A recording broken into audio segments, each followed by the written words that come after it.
Hampshire Institute of Politics at St. Anselm College, right over about a mile away from here. We're very pleased again to be doing this outstanding series, Politics and Eggs, nationally known series with the New England Council. A couple of quick things. The New Hampshire Institute of Politics just completed a poll this week, and I think that for many of you it would be a worthy read. It's on our website. The second thing I also wanted to point out is that we have our New Hampshire Live podcast series, probably doing about 2 to 3 of those a week. You can get them on iTunes. There's a great host to that, so my mother says. And so if you want to see, but we're really breaking down the New Hampshire politics situation and the 2020 situation here in the state. Again, these events are hard to put together, and we put them together pretty quickly. As you know, it's like putting a wedding together in a couple weeks or in a week in some cases. We have great partners, the New England Council, and here to do the introduction is my great friend Jim Brett from the New England Council. Jim. Thank you very much, Neil. The St. A's has a poll, and they said my numbers seem to be going up very favorably the more I'm not here. So I want to thank St. A's. I want to thank Neil Levesque and his team here. They do an outstanding job, and these events would not be possible without the generous support of all these wonderful corporate neighbors that we have here in the Granite State.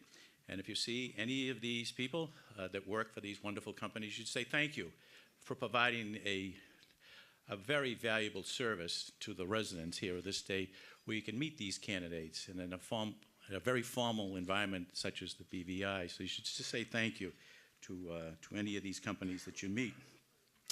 I just want to recognize Fred Coker, because Fred Coker is the inventor of the Politics and Eggs back in the 1990s. Came up with this wonderful idea, and we owe him a great deal of gratitude for his creativity and also for keeping this alive. So to Fred Coker, thank you.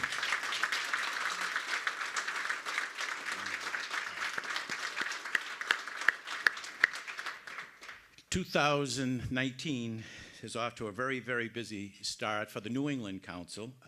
We're wrapping up, I believe, by the end of this month, 17 events just in the first 2 months, which is incredible.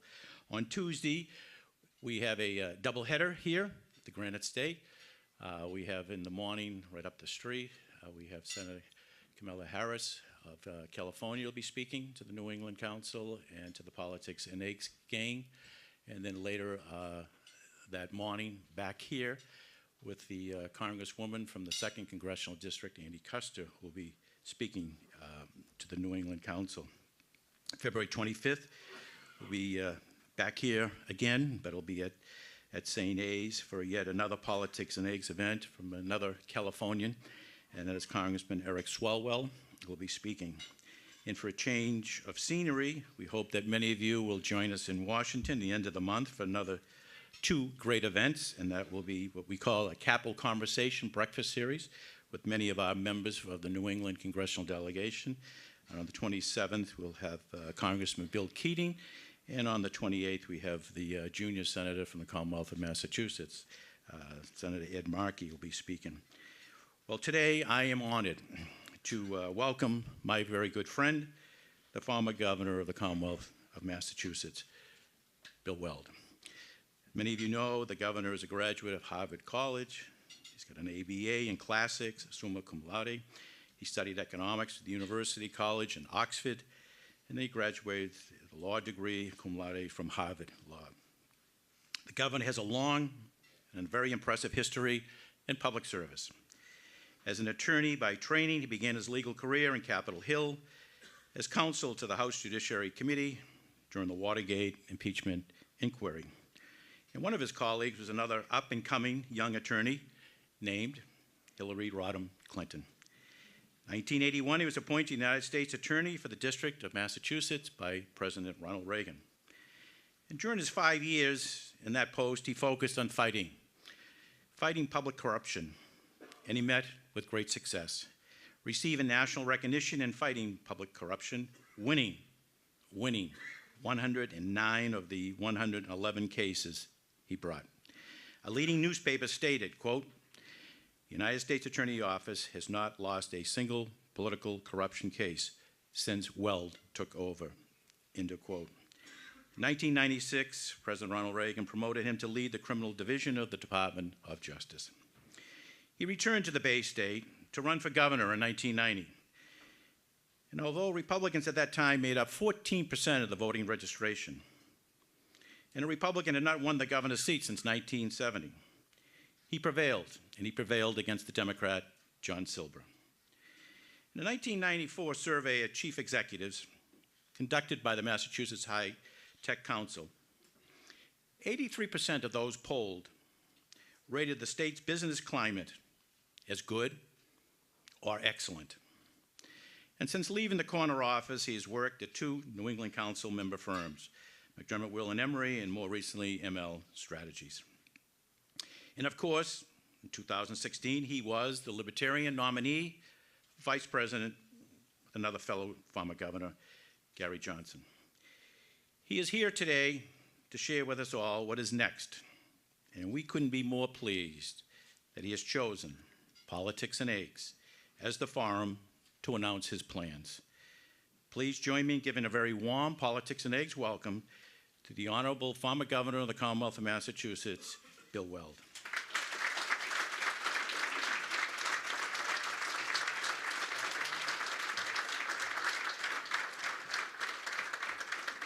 Thank you, Jim Brett, my longtime friend and colleague. And may I say what a pleasure it always is to be back in New Hampshire. Since I was a little kid, I've had a happy relationship with the waters and woods of New Hampshire, enjoying my visits to Henniker, only one on earth, as you know, and then Center Sandwich and now Gilsum. And I have my share of vivid political memories of this state as well. I was present in Nashua for the famous Reagan-Bush debate as part of that presidential campaign in 1980.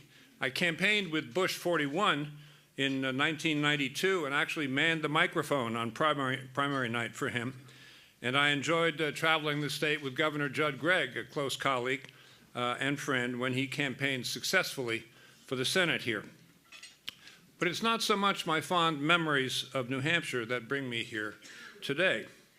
I'm here actually because I think our country is in grave peril, and I cannot sit any longer quietly on the sidelines. We have a president who openly praises and encourages despotic and authoritarian leaders abroad while going out of his way, seemingly, to insult and even humiliate our democratic allies. The question presents itself, why? We have a president who has set out to unravel, rather than promote, arms control, nuclear arms control agreements with other nuclear powers. Why? He has lightly tossed around threats of the United States itself using nuclear weapons against North Korea. Why? He has railed against the very idea of the rule of law, the cornerstone of all of our individual freedoms. Why? He's virtually spat upon the idea that we should have freedom of the press. Now, why is that? He's failed to call out and denounce appalling instances of racism in our country. Why? He ridicules and dismisses the looming threats from climate change. Why is that? He has demonstrated a repeated pattern of vindictiveness. There's really no other word for it. He calls it counterpunching, but it's really vindictiveness. He acts like a schoolyard bully, except, of course, when he's around other bullies, like Mr. Putin. And then he turns ingratiating, all smiles, kicks the American press out of the Oval Office, and has his summit meeting with Mr. Putin with no news media present except TASS, the state organ of Russia. For what possible reason? The answer to all these questions, and I do say this with a heavy heart, I wish it were not so, is that we have a president whose priorities are skewed towards promotion of himself rather than toward the good of the country. He may have great energy and considerable raw talent, but he does not use them in ways that promote democracy, truth, justice, and equal opportunity for all. To compound matters, Our president is simply too unstable to carry out the duties of the highest executive office in the land, which include the specific duty to take care that the laws be faithfully executed. I ask you, in a competent and professional manner, he's simply in the wrong place. They say the president has captured the Republican Party in Washington. As he himself might tweet, sad. It's even sadder that Republicans in Washington, many of them, exhibit all the symptoms of Stockholm Syndrome, identifying with their captor. The truth is that we've wasted an enormous amount of time by humoring this president, indulging him in his narcissism and his compulsive, irrational behaviors. Recently, there have been occasions when our national government seemed almost a charade, as in the lights are on in the White House, but no one's at home. Many people around the president seem to be consumed in passively admiring the emperor's new clothes, as he insists. The situation is not yet hopeless, but we do need a mid-course correction. We don't need 6 more years of the antics we have seen. We need to make a change and install leaders who know that character counts. Many aspects of our current morass in Washington cry out for bold action now before it's too late. First of all, the amount of extra debt being run up in Washington is completely crazy. The administration is spending $1 trillion a year more than it takes in, and they call themselves conservatives. That's $1 trillion of debt for our children and grandchildren to pay off. And that is not fair, to put it mildly, to members of X generation or to millennials. None of the states do this. Most states require by their constitution that the governor's budget be balanced. Unfortunately, especially in the left wing of the Democratic Party, socialism seems to have replaced any notion of spending restraint. We need the opposite of socialism. In the federal budget, the 2 most important tasks are to cut spending and to cut taxes. And cutting spending comes first. We need to zero-base the federal budget and base each appropriation every year on outcomes actually achieved the previous year, not on last year's appropriation plus 5%, which is how altogether too many folks in Washington use as a starting point. It is actually possible to cut spending year over year. I did that when I got into office, and I was rated the most fiscally conservative governor in the country by the Wall Street Journal and the Cato Institute. So Massachusetts wasn't called Taxachusetts anymore. This president should be able to do the same. And don't worry, Mr. President, I would say, it doesn't hurt the economy. Our unemployment rate in Massachusetts went from the highest rate to the lowest rate among all the industrialized states in my first 3 years in office. There's also a huge opportunity to cut federal spending by contracting out the provision of social services to the private sector, particularly the vast network of nonprofit organizations who are all too willing to pick up that burden of delivering the services.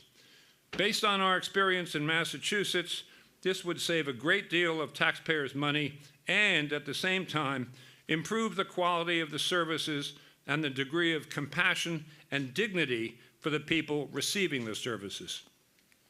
The reason is that monopoly services are always less efficient and thus more costly than competitively priced services. So the key distinction here is not public versus private, it's monopoly versus competition. The best way to deal with government spending, in fact, is to deal with it as Smokey the Bear recommends dealing with fire. Keep it small, keep it in a confined area, and keep it under observation. Right after cutting spending comes cutting taxes. Federal taxes need serious downward adjustment.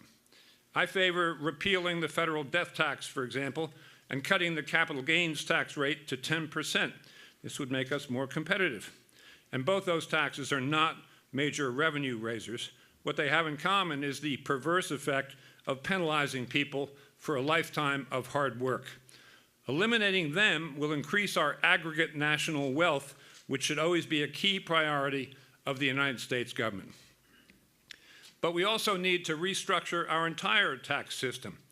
We don't need to choose between Robin Hood-style confiscatory taxation and deficit-creating tax cuts for the super rich. We should instead take a good long look at some other models, such as a 19% flat tax on income and the famous postcard tax return, your tax return no bigger than a postcard. I've read quite a lot on this subject, and I believe the savings from the dramatic simplification of the Internal Revenue Code and the whole process of taxation would be enormous. As to health care, instead of arguing endlessly and fruitlessly about whether the Affordable Care Act should be repealed, because let's face it, we do not have a consensus in Congress. There are various common sense health care issues that could be addressed immediately in Washington across party lines. Consumers should be permitted to establish personal health care savings accounts and to choose their health care provider. They should be free to purchase pharmaceutical drugs across state lines and also in other countries, bringing the price down. Their choice, not the government's choice. Veterans should be permitted to receive health care from hospitals and health care providers outside the exclusive network of VA hospitals. They should be permitted to use cannabis for the relief of post-traumatic stress disorder without losing their veterans' benefits entirely, which is the case under current VA law. The elderly must be permitted to have full access to non-addictive drugs which are useful for the relief of pain, including cannabis and CBD. Addiction of all types should be treated as the national public health emergency, which it is, rather than as a crime of status and a top priority of the U.S. criminal justice system. We should also move on in criminal justice to bail reform, funding for reentry programs, and other criminal justice reforms not reached by the recent First Step legislation in Washington. In fairness to millennials, again, who may never receive the benefits of Social Security, the government should permit the establishment of individual retirement accounts. And in fairness to young adults in the military, they should not be asked to risk their lives in order to engineer regime change in foreign countries at the whim of the U.S. government, even in the absence of any substantial threat to the United States. With respect to the environment and climate change, the approach of the current administration is antithetical to every principle of conservation and conservatism and every tenet of Theodore Roosevelt's grand old party. Whether it's as protection of a fragile ecosystem or as stewardship of God's creation, take your choice, there's a pressing need to act on climate change. The United States must rejoin the Paris Climate Accords and adopt targets consonant with those of other industrialized nations. We must protect our economy, yes, but we must also recognize that increased natural disasters and unfamiliar weather patterns actually threaten to strip the snow from our White Mountains and to melt all the mountain glaciers worldwide upon which hundreds of millions of people depend for their only water supply. Europe has its cathedrals and monuments. We have our mountains, canyons, valleys, rivers, and streams, and we had damn well better take care of them. Our borders are safe here in New Hampshire, but it's not a stretch to say that if climate change is not addressed, our coastlines and those of all other countries will over time be obliterated by storm surge and the melting of the polar ice cap. Yet climate skeptics claim that they are conservative. On the international front, the United States should return to a regime of free trade rather than having constant recourse to tariffs. Mr. Smoot and Mr. Hawley tried tariffs in June of 1930, and they fanned the flames of the Great Depression. when it comes to immigration, we should adopt a robust guest worker program to assist our agricultural and construction industries, particularly in the western states. We don't need a path to citizenship for 11 million people, but we do need more and longer work visas. Under the current regime, we're simply educating our competition in our graduate schools, which are the best in the world, and then sending them home to China and other economic competitors of the United States. We may not need a long, impenetrable wall, but we do need short-term bridges. Domestically, our most immediate priority must be jobs and wages. The two go together. What are we going to do about the fact that 25% of all the jobs in the United States today won't exist in their present form in 15 years? And this is not caused by the unseen hands of globalization and the internet, but rather by the soon-to-be all-too visible hands of robotics, drones, machine learning, artificial intelligence, and autonomous vehicles. The old jobs will be replaced by new and different jobs, but the problem is that today's workers don't yet possess the skill sets that the replacement jobs will require. And this truly is a national emergency, and it's going to require a nationwide response. The skills required by the new jobs correspond roughly to the skills now taught in the first 2 years of post-secondary education, or the community college level. But a displaced worker can't take 2 years off and pay 2 years tuition to acquire those skills. Accordingly, I'm here to say that we should adjust our budget priorities to cover the cost of in-state tuition, not for everybody, but for those displaced workers, as we did for our returning veterans under the GI Bill following World War II. In addition to cut down on room and board expenses, we should encourage and embrace online education, so-called distance learning. It's now been proved beyond peradventure that distance learning is as effective as learning in a bricks and mortar classroom, so we should take advantage of that. What I'm suggesting would be a tiny budget adjustment, the equivalent in New Hampshire terms of a small round hole in the snow, particularly if shared with the federal government. But it will solve an enormous problem. It will make all the difference in the world to those displaced workers.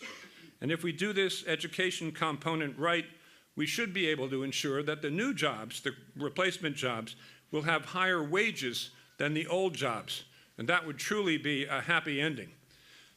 But if we do not do this, the door to the middle class may be closed to the working poor, and that would be a complete disaster, an endgame that we as a society cannot afford.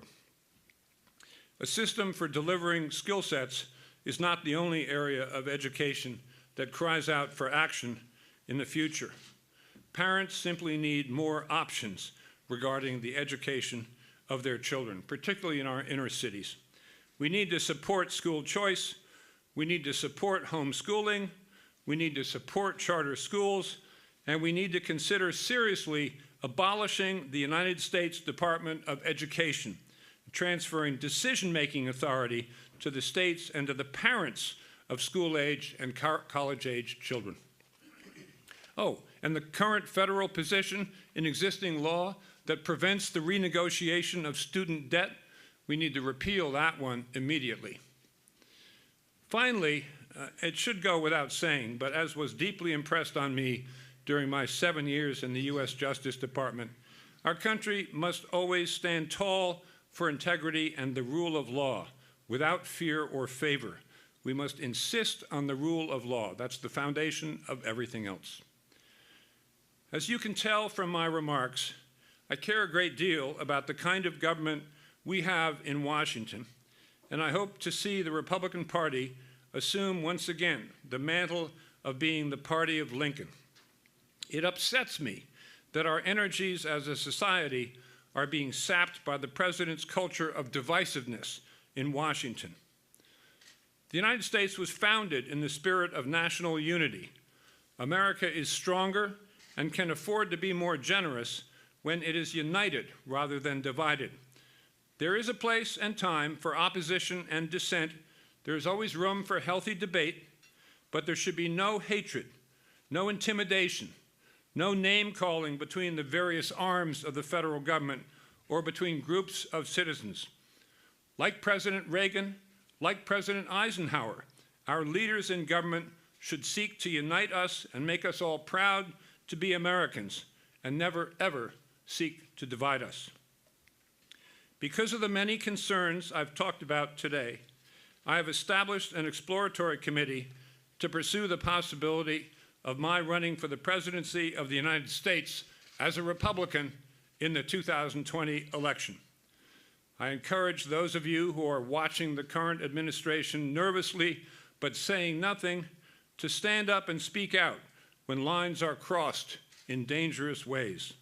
We cannot sit passively as our precious democracy slips quietly into darkness. Congress must do its duty, and as citizens, we must do ours. As we move toward the 2020 election year, each of us must also strive to remember and uphold the difference between the open heart, open mind, and open-handedness of patriotism versus the hard heart, closed mind, and clenched fist of nativism and nationalism. In every country, there comes a time when patriotic men and women must stand up and speak out to protect their own individual rights and the overall health of the nation. In our country, this is such a time. It's time for all people of goodwill, and our country is filled with people of goodwill, to take a stand and plant a flag. Abraham Lincoln might have called it the flag of the Union. Today we call it the flag of the United States of America. Thank you all very much.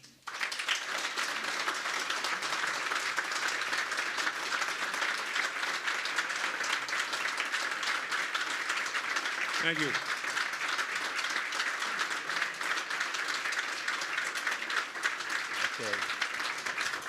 We have time for a few questions, and we have students from St. A's that will have the mic, so just wait for them to ask you a question, and if you could also identify yourself, that would be very helpful. If I could just ask the first question, Governor.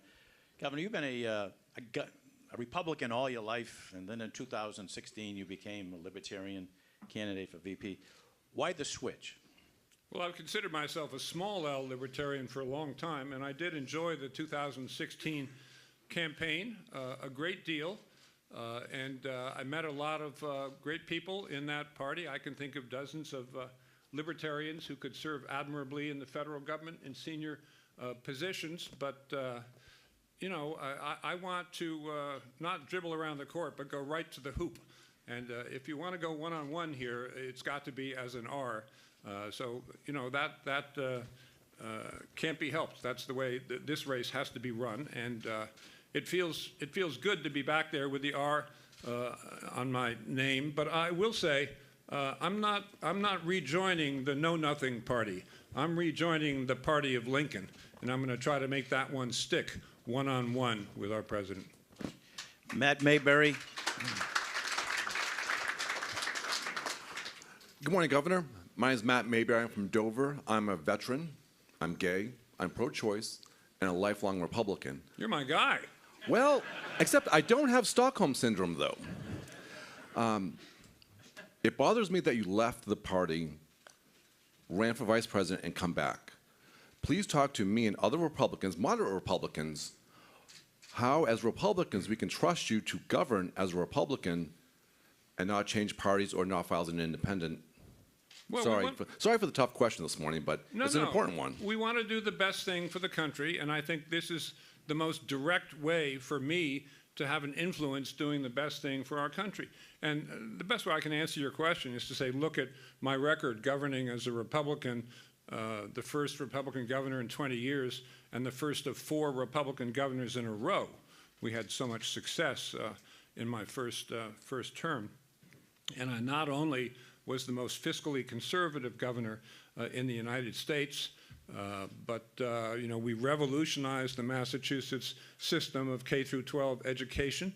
We put in high-stakes tests in 4th, 8th, and 10th grade, said if you don't pass this test, you're not going on to the next grade. So there were real standards and real accountability. No more social promotion, and no one's going to graduate until they're ready to go on to postgraduate education. The result was, and that was in 1993, the result was that Massachusetts went from being in the middle of the pack or slightly below the middle of the pack to #1 in the United States in both reading and mathematics every year from 1993 to the present. Now that's something that is a good thing for a Republican governor to have done. We also, as I said, took the unemployment rate from the highest to the lowest, and at the same time, we weren't pointing fingers at anybody. We were inclusionary. I had an Asian American Commission, African American Commission, Hispanic American Commission that I met with every month. And my great Lieutenant Governor, Paul Cellucci, my one regret is that he cannot be here today to enjoy this moment with me. But we reached out to everybody, and the result was that when we ran for re-election, we got 71% of the vote in Massachusetts as Republicans. So, you know, if you like those apples, you shouldn't worry about what I would do if I get to Washington. Mary from AARP has a question. She's going to bring the mic to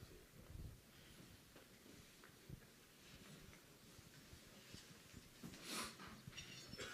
Good morning. Americans continue to pay the highest prescription drug prices in the world. No one should have to choose between buying food and taking their medicine. Do you agree drug prices are too high? And if so, how specifically will you work to lower prescription drug prices and reduce costs for all Americans? Well, I think prescription drug prices, the cost of them is way up on top of the national agenda in Washington, D.C., and all polling and all focus groups show that. I had a couple of suggestions in my remarks to permit people to take matters in their own hands, to have health savings accounts, to be able to buy prescription drugs across state lines, even in other countries. If they're cheaper in Canada, let people go there. There's a lot of, you know, artificial restrictions created by government. You know, no, you can't buy something from another state. Well, that's ludicrous. I think that that's a very high priority item, and it's got to be dealt with in the first instance by Congress. And the twin objectives of any healthcare initiative should be to lower costs and maintain the quality. And our healthcare quality of our system is the best in the world. But, you know, we got to all pull together to pull down those costs, or else, as you say, a generation is going to be disfranchised. We had a professor from New England College. Do you have the mic for him? I can speak loudly. Okay, we'll try this one. I'm Wayne Lusman from New England College, and the only Henniker on earth, Governor. Thank you for that plug. There aren't many examples of a successful challenge to an incumbent president in our history. I'm trying to reach back to think if there are any examples. So what I'm interested in knowing is, was there a specific moment, an act, a statement from the president that led you to conclude that it was time for you to form that exploratory committee? I think it's been a series of actions over time. The one that really got my attention was kicking the press out of the Oval Office and bringing in TASS, the Russian state newspaper, to superintend his summit meeting with Mr. Putin in the Oval Office. That really was an act of such contempt towards not only the American press, but the United States as an institution. So that really did set me to thinking. But it's no one thing. It's a series of actions, and I would describe them as antics. And you know, if the president is reelected, that means we're looking at 6 more years of this. I just don't know what the international array of nations would look like after 6 more years of this, but it ain't pretty, particularly given how the president seems to enjoy using extreme rhetoric in nuclear and other military contexts. As to the difficulty of challenging an incumbent president, it does lie in my mind that in the last 9 elections where a sitting president ran for re-election, In 4 instances, that president was challenged in a primary in his own party. In all 4 of those instances, that president lost and did not get reelected. In the other 5 instances, no one stood up, there was no primary challenge, and the incumbent president coasted to reelection. That's a nice statistic. Ambassador Bruno. Greetings, Governor. My question is, picking up on the news of the day, as to whether you consider our country presently in a crisis such that a national emergency should be declared, and whether, if one is so, whether this skews the role of Congress in appropriating funds. You know, I don't happen to agree with the president on the immigration issue at all, and it's partly a question of tone, you know, demonizing people from other countries. And I don't like the way he does it, taking off after the parents of that kid, the young man who was killed fighting in the Middle East, and he criticized the parents and said, well, why didn't the mother say anything? She must be muzzled. What's her problem? You know, that does not show any compassion or understanding. Her problem is that her son is dead, and the president is attacking herself and her family because of their religion, because they're Muslim. So that's a very bad approach. As to the current news of the day, the declaration of emergency, no, I don't think there's an emergency. Do I think that president deciding that something is an emergency and declaring it an emergency is an impeachable and removable offense? No, I don't, because there's 31 other declarations of emergency that are out there on the books right now.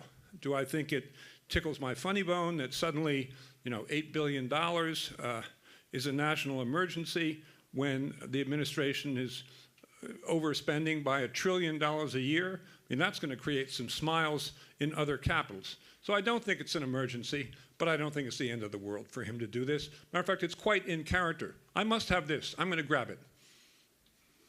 Other questions? Gentleman here, I believe from New England College, again. Wow, I can't wait to get back to Henniker. Well, thank you, Governor, for being here. My name is Jason Earnhardt. I'm with New England College. My question is, how do you see yourself gaining Republican Party support and securing the nomination for president? Well, you know, it's going to be one voter at a time. And I'm going to make my case. You've heard a good bit of it today. It rests in part on my lengthy record in government, not only my 2 terms as governor, but working in both the House and the Senate, and 7 years in the executive branch as a responsible official in the Justice Department. As Jim said, I not only was U.S. Attorney for 5 years, I was then promoted to go to Washington as head of the criminal division of the Justice Department. I have a substantial amount of international experience as well, and everybody in this room, and I hope everybody in the state of New Hampshire, is going to get to hear me in person talking about that experience and why I could start Monday as President of the United States. And I really do believe that. I've seen enough of government from all kinds of angles, federal, state, and local, so that I have, I think, a deep understanding of the way things ought to be done in Washington, D.C. And if people won't buy my dog food, then I won't advance, and that's too bad. But, you know, that's showbiz. If the dogs won't eat the dog food, it doesn't matter how good the promoter says it is. Are there questions in the back? Because it's difficult to see anyone raise their hand with the lights. I just don't want to ignore anyone in the rear that has a question. Other hands? Yes, sir. Do you want to wait for the mic? Just identify yourself. Sure. Hello, Governor. Chris Ager from Amherst, New Hampshire. Yes, sir. Should you lose, would you support the Republican nominee for president, or would you support a Democrat just to stop our current president? You know, I'm not sure about that. I find the current incumbent a difficult act to swallow. So I'm not sure quite what I would do there. You know, maybe somebody else will step up, either a third party or an independent candidate, so there may be other options. I wouldn't be at all surprised, now that I've stood up, to see other Republicans get in and stand up as well. Other questions? Maybe I could just ask a question, Governor. trade has been getting a bad name from both Democrats and Republicans. And you have a little experience in trade. Needless to say, your trade missions that you did as governor, almost a record number, I believe. But 16. 16, I thought. And you were also co-chair of an independent task force to North America to study the liberalization of the markets of free trade for Canada and Mexico. We have a NAFTA 2 that's been passed by the president. It's going to the Hill. Lots of problems on both sides. Republicans are saying, don't like the language in there. It's very tight and restriction on trade. Democrats have problems with it on language regarding the environment and labor. Your thoughts on NAFTA 2? You know, I actually participated in the negotiation of NAFTA 1 with Carlos Salinas, who is the president of Mexico, and with Jaime Serra Puche, who is the Minister of the Economy, and Pedro Aspe, who is the Minister of Finance, Michael Wilson in Canada, and on the American side, President Bill Clinton and Speaker Newt Gingrich. Gingrich and I were in the White House when Clinton and Bill Daley were assembling the votes to pass NAFTA at the very end, and I think Newt and I delivered more Republicans than the Democrats were able to deliver. So I do feel strongly about that. I think it's very easy to prove that free trade benefits the United States. We have the highest productivity of any workforce in the world. When you have the highest productivity, if you have a free exchange of goods between countries, then you're going to make more than you lose.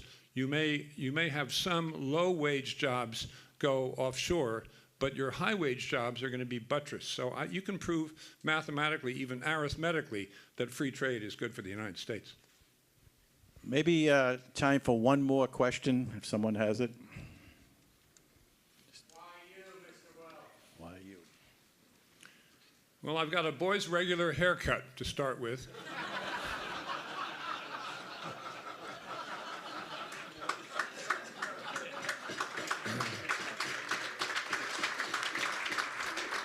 We're still working on our Letterman top 10. But I would say I'm serious about this. I have a very thick skin. I don't care what's coming in on the tweets. You know, once you've been head of the criminal division of the Justice Department, you're not scared of anybody, I assure you. And as I say, I'm steeped in government, and I've thought about all these issues for a long time, and I've touched almost every type of issue in government. And it's more than I can say for the incumbent. But there are plenty of people who could do that job. It's not just me, but I do think it's very important that the incumbent be challenged, even confronted with what he has been doing. So that's why me, at this point, as we go along, as I say, but with the dog food analogy, you'll see whether you like what you meet here, and you will get to meet me here early and often. Well, we want to thank the governor for being here.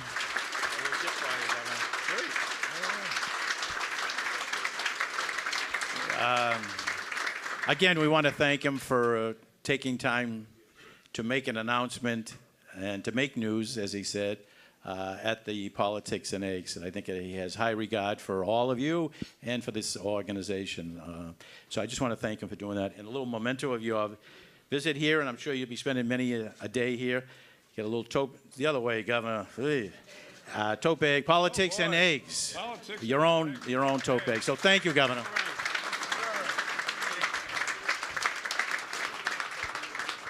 All set. You want a picture, Ken? Ken, we'll get a picture of Yeah. Ken.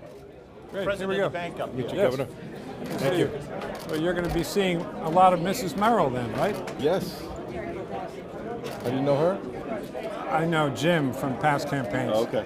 All right, great. Thank you. All right. Glad you're running. Well, thank you. Yeah.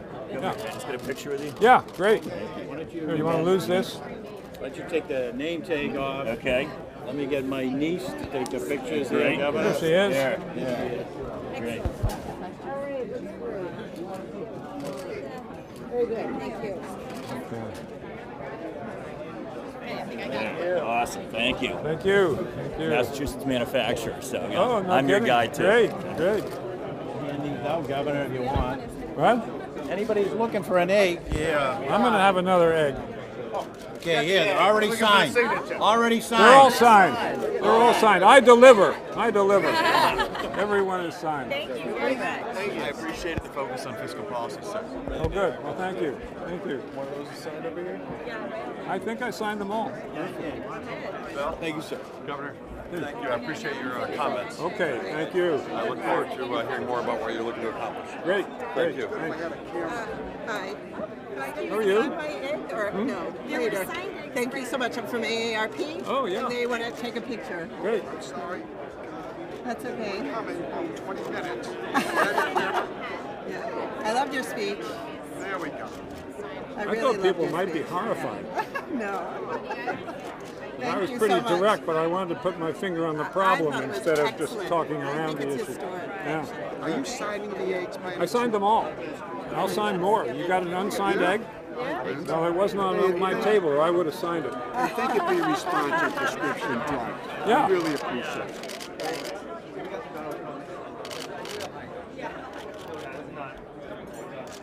There you go. Good luck. Okay. Yes. Thank you so much. I want to keep that handy. Thank you very much. No, I know I'm going to be holding this all day.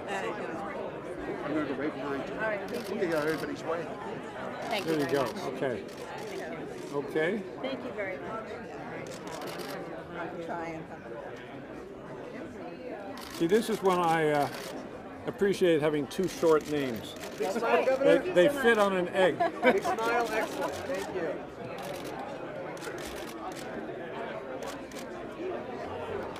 Want me to sign one of these microphones? Thank you very much. Just try. Just try. I retired. Morning, Governor. Thanks for coming up. Yeah, I enjoy it. This is a great place. We stayed in the Tower Suite last night. Oh, yeah, it is Pretty a great special. McCarthy, who works for you. Yeah, absolutely. Yeah, she's my niece. No kidding. And she said I had to get this for her. Yeah, great. I'm glad you're running. Thank you. Thank you so much for being here. I look Did forward I to say I seeing was you at running? I Henniker. said I had an exploratory committee. That's okay. Don't just explore. Someone has to talk back. Thank you so much. Okay, listen, if I got another, we got to walk to where I'm going. Okay? I'll see you at New England College anyway, so. Oh, okay.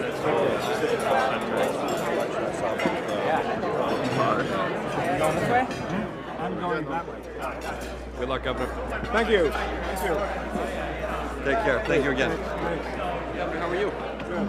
Nice to see you. Josh Brogan here, Channel 5. How are Nice things? to see you. Good. Good. Are you coming over to I'm speak coming with to us a in front of scrum. there? Yeah. Oh, Perfect. you are Okay. going to be doing a scrum? Yeah. Hi, Governor. How are you? Hey, nice to see you.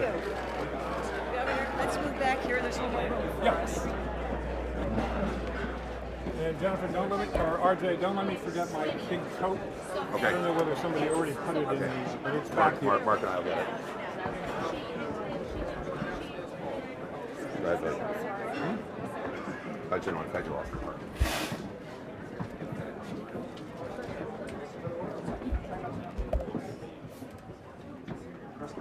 Hey, Jennifer? You tell me what I'm going to do in what order. Say it again. Tell me what I'm going to do in what order. Okay. Okay. Okay. Yep. Total number of minutes for that? We're going to be out the door from here. Our next stop is at 11. Oh, okay. Oh, we're good. We got time there. I think I'm good. Governor. I might want to water later.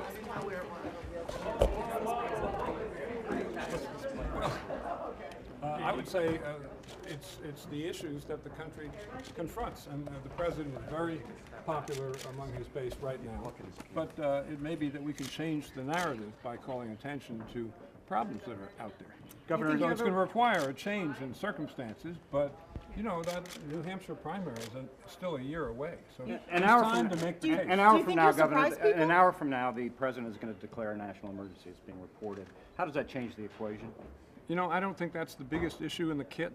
You know, you can say that it might be an abuse of the emergency power that the president has, but he does have that power. But this is dividing Republicans on the Hill and in Congress. That the Democrats are opposed, but now Republicans are opposed as well. Well, that's good. Maybe it won't happen.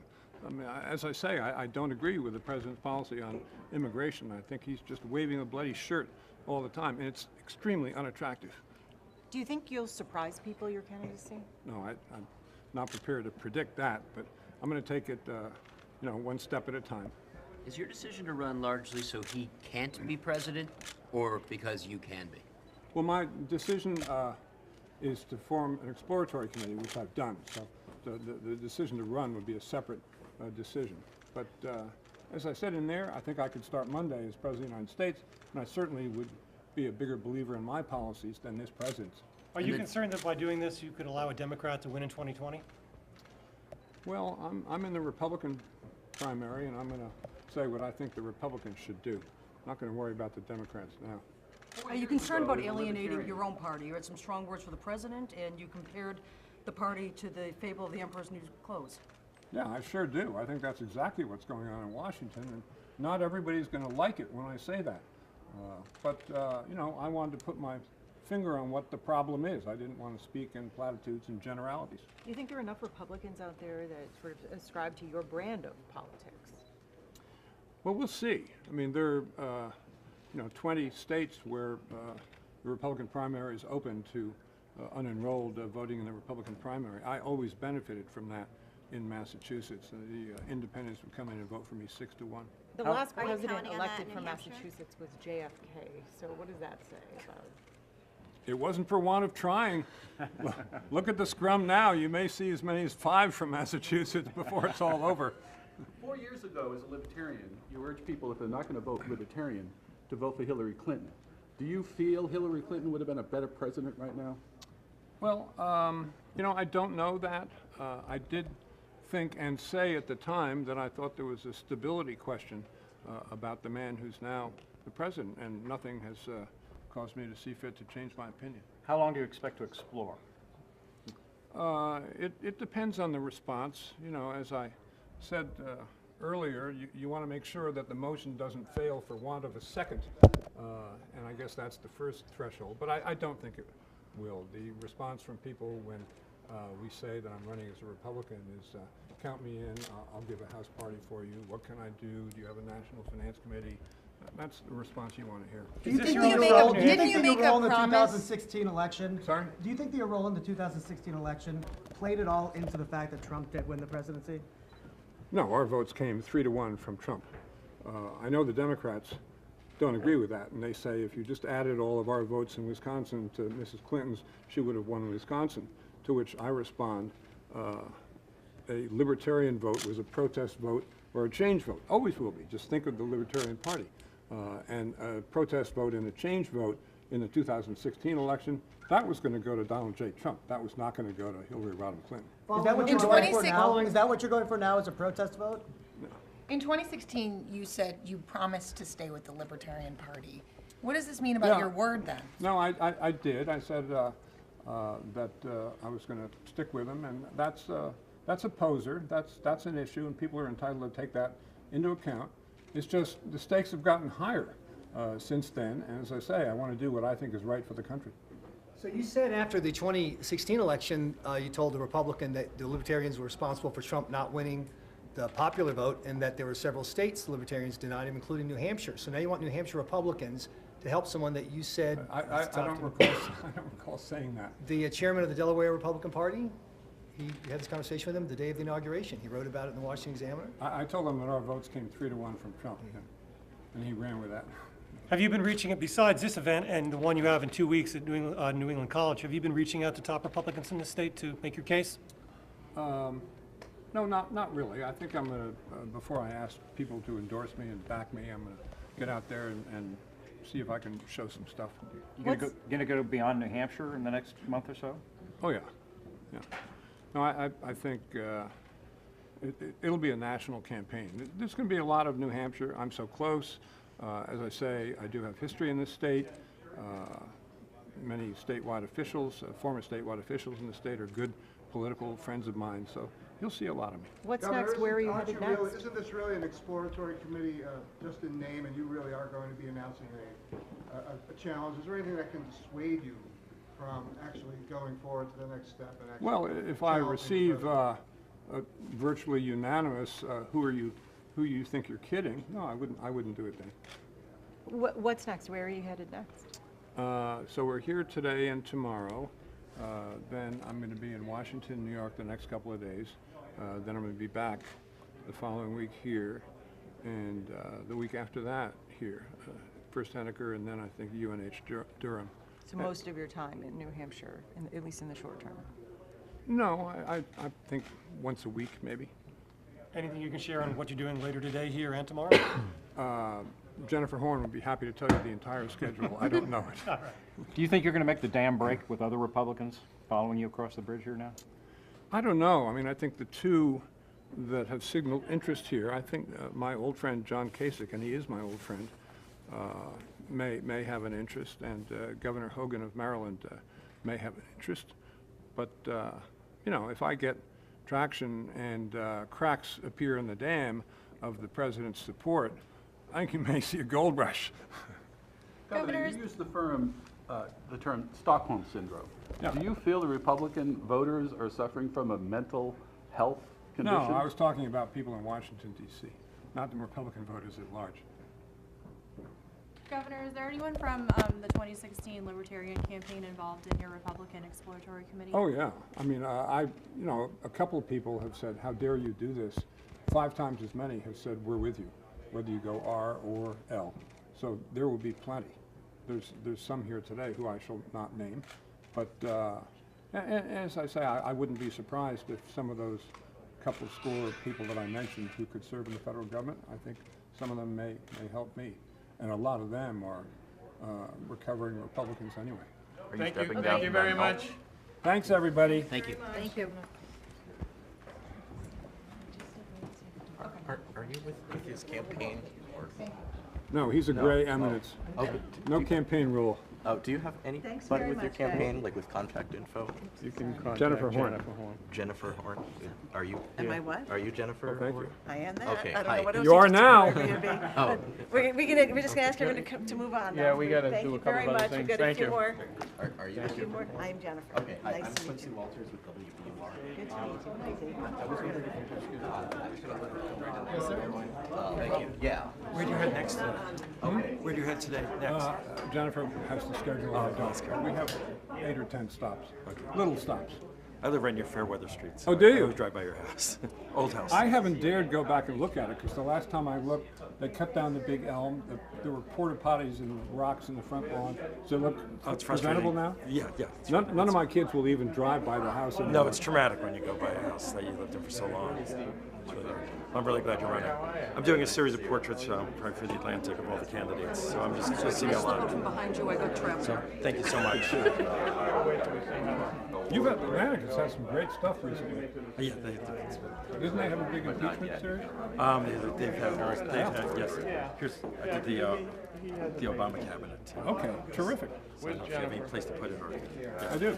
Jennifer, are we doing this here? I think we're going to do it. I'm going to ask all these Can everyone please? good friends to, we're done. Thank you very much.